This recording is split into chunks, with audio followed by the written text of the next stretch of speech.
Magandang araw po sa ating lahat at lalo na po doon sa ating mga followers at saka sa mga manonood sa atin na mga nakasuporta sa atin lagi. Mag-iingat po kayo lagi at mabuhay po kayong lahat.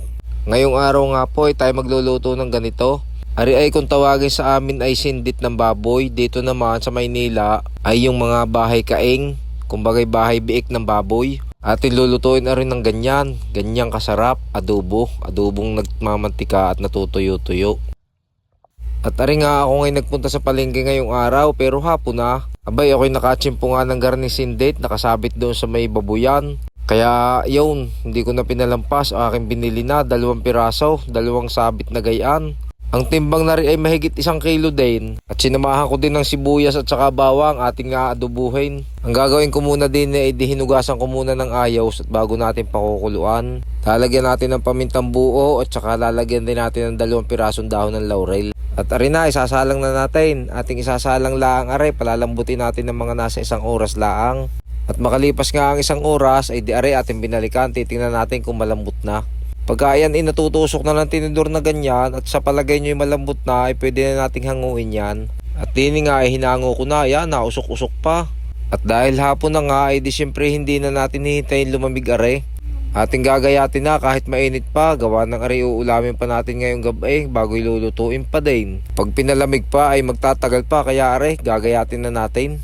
Ang ating gagawin gayat diyan ay garne, medyo pa-strip laan ng kaunti. Basta maputol-putol natin ng ganyan, hindi naman yung masyadong maliliit, yung sakto lang.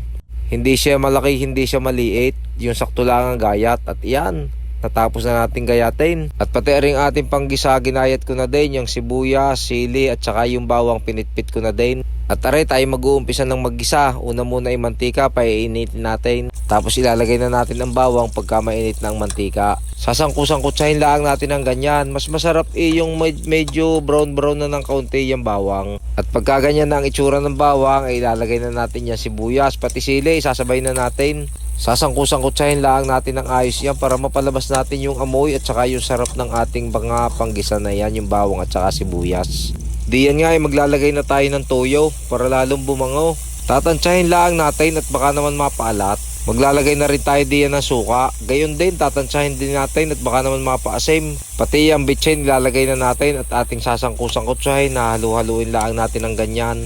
Ating hihintayin na medyo lumapot-lapot ng kaunti.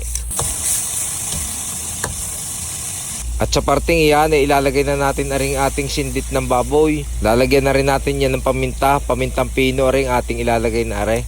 Diyan nga pala hindi na tayo maglalagay ng dahon ng laurel at gawa ng inilagyan ko na ng dahon ng laurel kanina nung pinakukuluan ko. Ay ayaw din naman ng mga ngain na rin ng may dahon ng laurel at nauumay daw.